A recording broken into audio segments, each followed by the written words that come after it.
Hey, what's up, y'all? Today we are breaking down the biggest 11 lessons or takeaways that I've had after running a social media agency for the last 11 years. So not new to the game. I want to give some of these tips to you. Let's hop right in. Number one, don't get in a headcount contest with the agency down the road. What this means is don't overhire. There's this tendency in the agency world to say, oh, I've got 10 employees. Oh, I've got 20 employees, or I've got 30, 40, 100, 200, whatever it is, to try to make ourselves feel bigger. That's actually not what you want to do. I fell into this trap a little bit early on and was very concerned on how many people I had on board, opposed to a more telling metric, which is what is your revenue per employee? So that is something that I would focus on to go, okay, I want to make sure that, my revenue is $200,000 per employee versus saying, oh, I have 32 people on staff. That is a very, very big differentiation that I would make early on. Focus, run your own race, and really have a profitable, nimble team. That's going to take you a lot further than overhiring and having to lay people off down the road. Number two, a big name client with a small time budget is not a big time client. They're a cheap client. I made this mistake. I took on work for companies that were big that I thought would make my portfolio seem impressive. But when we actually started to get under the hood and started working with these companies, one, the time demands were insane. Two, it was dealing with a lot of bureaucracy to make sure that you could even get posts out or ads running. So there was a lot of admin work that just went into these accounts to even get stuff live. And then three, I found them to be penny pinching and really cheap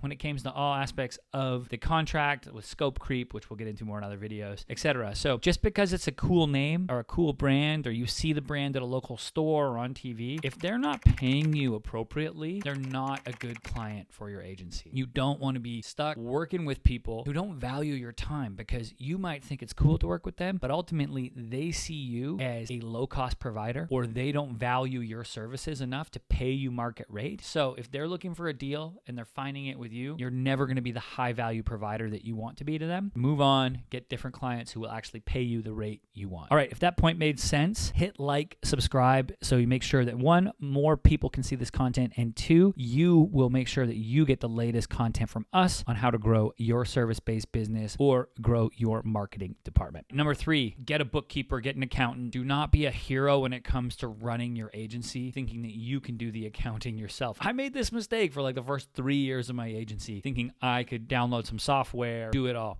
What?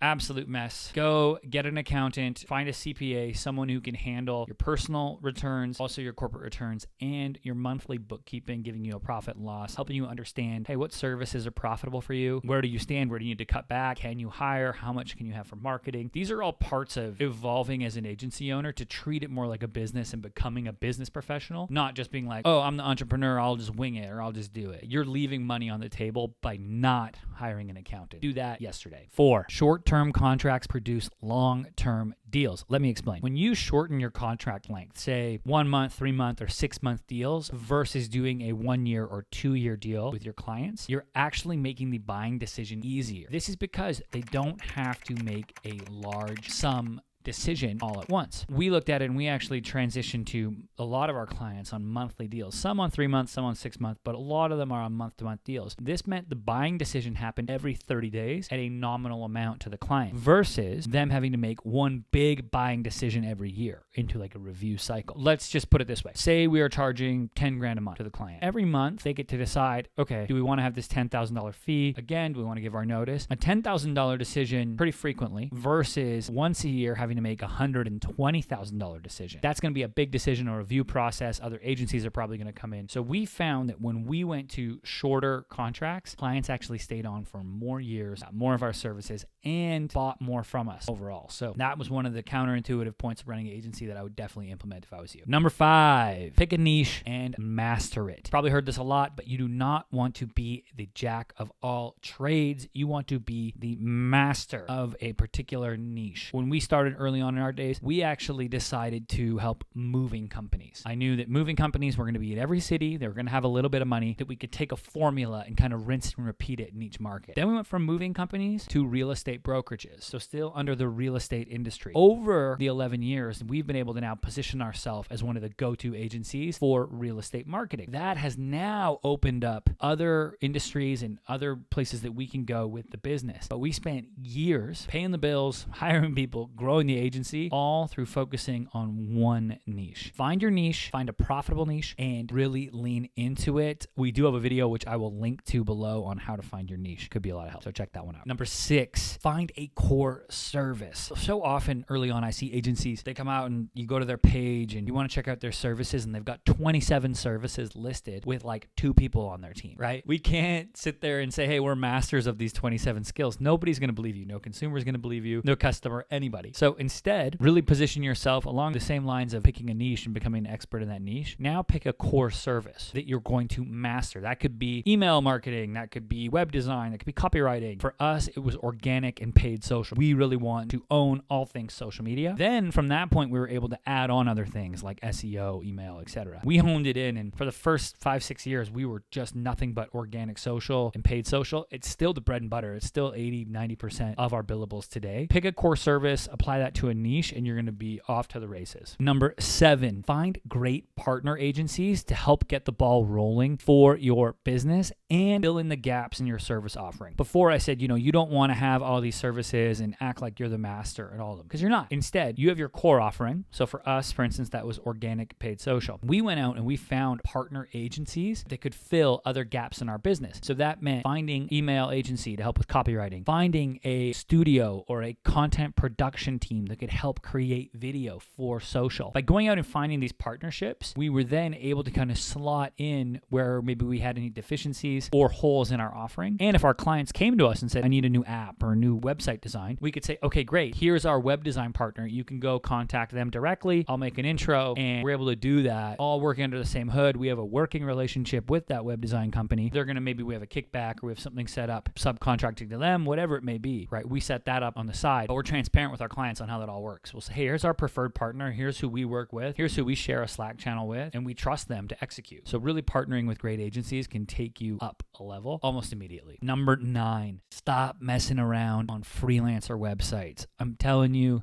the amount of proposals I sent out on like sites like Upwork and Fiverr, almost ashamed to say at this point. Those sites are people who are looking for deals. They go there. The bigger fish, think about your ideal client, right? Your perfect client, and ask yourself, do they hang out on Upwork? Are they on Fiverr? Or is it somebody who's looking for a deal? 99 times out of 100, it's the latter. It's someone who's looking for a deal. So we need to change our thinking. We need to say, if we want to work with bigger companies, we need to think about where CMOs hang out, right? Where are these actual decision makers going to find agencies and find agency partners to help them out? They're probably on LinkedIn. They're probably using Google search. They're probably at events. So these are going to be avenues where you can actually put your time and money into that will provide return for you versus spending endless hours creating proposals for Upwork for $200 jobs. Those things are agency killers. You want to stay away from those freelancer websites. Number 10, create a no-fly list. Basically what this is criteria on who your customer is not. So we created this list for ourselves where we said, if a business doesn't do this X amount of revenue or doesn't have X amount of staff, we know they're not going to be a good fit. We also have a couple industries that we don't work in. We refuse to work in it. I think other people can go and service them perfectly fine. They're just not for us. We created both our ideal customer, but also put a hard definition on who our customer is not. So we created this no-fly list. And it's essentially a list of red flags or things that we don't think are a match. So this stops us early on from going to work or do a pitch or pursue business that I know is not going to be a good fit in the long haul for my company anyways. So I would definitely look into doing that. Create a no-fly list. Lastly, number 11, don't be afraid to fire a client. I'm telling you, if a client is 1, being rude to your team, 2, always going and having scope creep come up on you, giving you those Friday at 10 p.m. emails that are titled urgent, and they're causing all the stress in your business, you got to fire them. Don't be afraid to do that. You'll see that the stress that you're feeling, your team is also feeling from that client. So when you let them go, that entire weight's going to be lifted off you and the team, and you're going to be able to execute for the great clients. So that is something that I would definitely look at. And if you want to check that out, actually, I'm going to put a link to a video somewhere here on a